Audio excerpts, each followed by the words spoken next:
The Passover of the Jews was near, and Jesus went up to Jerusalem.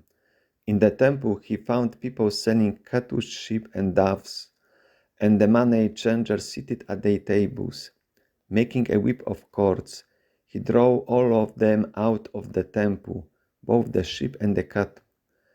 He also pulled out the coins of the money changers and overturned their tables. He told those who were selling the doves, "Take these things out of here. Stop making my father's house a marketplace." His disciples remembered that it was written, "Zeal for your house will consume me." The Jews then said to him, "What sign can you show us for doing this?" Jesus answered them, "Destroy this temple, and in 3 days I will raise it up." The Jews then said, "This temple has been under construction for 46 years, and you will raise it up in 3 days?" But he was speaking of the temple of his body. After he had raised from the dead, his disciples remembered that he had said this, and they believed the scripture and the word that Jesus had spoken. When he was in Jerusalem during the Passover festival, many believed in his name because they saw the signs that he was doing. But Jesus, on his part, would not entrust himself to them, because he knew all people, and needed no one to testify about anyone, for he himself knew what was in everyone. Good morning. Welcome to a short biblical reflection on the Gospel from John, chapter 2, verses 13 up to 25. I entitled it "Cleansing of the Temple as a Sign." The Gospel reading for the third Sunday of Lent, year B. This cleansing story in the Gospel according to John is just found at the beginning, immediately after the first miracle, while in all other three synoptic Gospels it is found towards the end.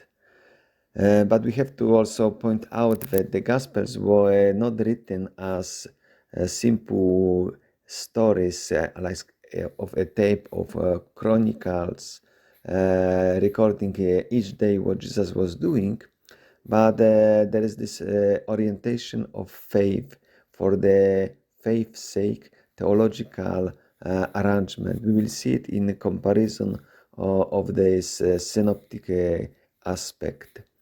And in this text, the important are among them, for example, the quotation from the Psalm 69, "Zeal for your house will consume me," and then the statement that the disciples believed the scripture and the word that Jesus had spoken. Let us see now the comparison of this story of cleansing as it is recorded in John's Gospel in comparison with the Synoptic Gospels. The introduction to the story in all these Gospels, including Synoptic, is similar, but we need also to point out that Luke, who generally makes longer introduction, longer description, in this case is the shortest. He says, "When he entered the temple and began to drive out those who were selling things there." Then the words of Jesus are recorded in all these Gospels almost in the same way. I will read again from the Gospel according to Luke.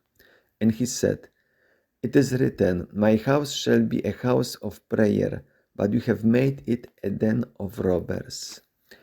And then each evangelist continues in his own way.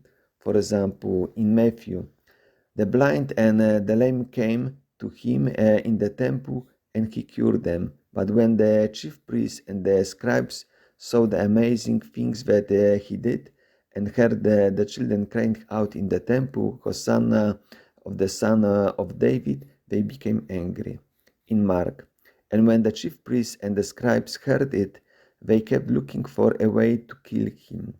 In Luke, "Every day he was teaching in the temple. The chief priests and the scribes and the leaders of the people kept looking for a way to kill him." So in the Synoptic Gospels, generally, there is growing hostility after the story of the cleansing of the temple. Why in John's Gospel we have now the statement about disciples that they remember what was written in the scripture, and then we have the quotation from Psalm 69. Then we have the discussion with the Jews who are asking for a sign, and Jesus says that the only sign will be given, that Jesus will raise this temple in 3 days, talking about his own body. And then at the end, the statement that the disciples remember that he said this after his resurrection, and they believe the scripture and the word of Jesus spoken. So they believe the scripture, the quotation from the Psalm 69, and those words which Jesus says that he will raise this temple, so it means his body, in after 3 days. So consequently, the story as it is presented in John's Gospel focuses on faith, and therefore we could also look at this aspect of faith as is presented in John's Gospel. Just in the prologue, referring to John the Baptist, that he came as a witness to testify to the light, so that all might believe through him. Then this first miracle story concludes in this way. Jesus did this, the first of his signs in Cana of Galilee, and revealed his glory, and his disciples believed in him. Then in chapter 5, we have the following words of Jesus. If you believe Moses, you would believe me, for he wrote about me. But if you do not believe his writings, how will you believe my words? And then also about unbelief, it continues in chapter 6. But among you there are some who do not believe. For Jesus knew from the first who were the ones that did not believe, and who was the one that would betray him. And the Gospel concludes with this statement. These are written that you may believe that Jesus is the Christ, the Son of God, and that believing you may have life in his name. So we could see from this comparison with synoptic Gospels that the theological intent in John's Gospel in this story is now focusing on faith, on belief and unbelief, as also it is retaking the concluding words that there is say that many believe in his name, but then also that Jesus would not entrust himself to them. There is the same verb to believe. We could say also that Jesus did not believe them, which is the meaning of not putting trust in them, because Jesus knew, recognized what was in the heart of each person, who was believing and who was not believing. And then we can also say that this is not only the story about the cleansing the temple. This cleansing of the temple has also an effect on those who witness to it.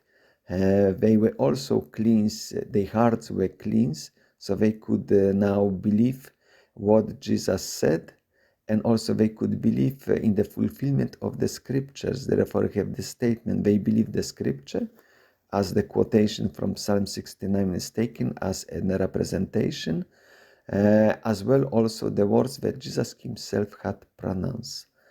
And then therefore consequently yet there is also this gospel concludes with those who believed, who are clean, and those who do not believe, because they still need the cleansing of their hearts. I would like to wish you a nice day, a nice reflection on this gospel reading. God bless you.